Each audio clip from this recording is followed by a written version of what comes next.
ఒకానొక ఊరిలో ఒక పెద్ద మర్రి చెట్టు ఉండేది. ఆ చెట్టు చాలా పురాతనమైనది. దాని కొమ్మలు ఊరంతా విస్తరించి ఉండేవి.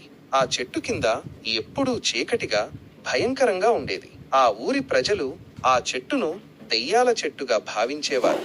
ఒకరోజు రాము అనే యువకుడు ఆ ఊరికి కొత్తగా వచ్చాడు. అతనికి దెయ్యాలంటే భయం లేదు. అతను ఆ మర్రి చెట్టు గురించి తెలుసుకుని దానిని చూడాలని అనుకున్నాడు. ఒక రాత్రి రాము ఆ మర్రి చెట్టు దగ్గరకు వెళ్ళాడు. ఆ చెట్టు కింద చాలా భయంకరమైన వాతావరణం ఉంది. చల్లటి గాలి వీస్తోంది. చెట్టు కొమ్మలు భయంకరంగా ఊగుతున్నాయి. రాము కొంచెం భయపడ్డాడు.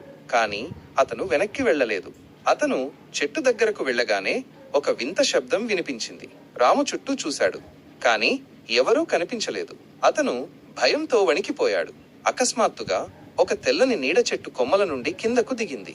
రాము దానిని చూసి భయంతో గట్టిగా అరిచాడు. ఆ నీడ ఒక దెయ్యంలా కనిపించింది. రాము పరిగెత్తడం ప్రారంభించాడు. కాని ఆ దెయ్యం అతనిని వెంబడించింది. రాము ఎంత వేగంగా పరిగెత్తినా ఆ దెయ్యం అతనిని వదలలేదు.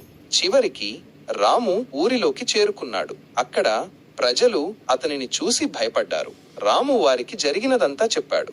ఆ ఊరి పెద్దలు రామును నమ్మలేదు. కాని వారు ఆ మర్రి చెట్టును పరిశీలించాలని నిర్ణయించుకున్నారు. మరుసటి రోజు వారు ఆ చెట్టు దగ్గరకు వెళ్లారు.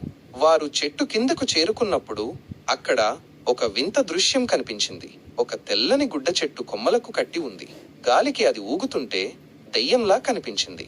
అప్పుడు ఊరి పెద్దలకు అర్థమైంది. ఆ మర్రి చెట్టులో దెయ్యం లేదని, అది కేవలం ఒక భ్రమ మాత్రమేనని. వారు రాముకు క్షమాపణలు చెప్పారు. మరియు రాము కూడా తన భయాన్ని జయించినందుకు సంతోషించాడు. ఈ కథ మనకు ఏమి నేర్పుతుందంటే, మనం ఎప్పుడూ భయానికి లొంగిపోకూడదు. మనం ధైర్యంగా ఉంటే ఏదైనా సమస్యను పరిష్కరించవచ్చు.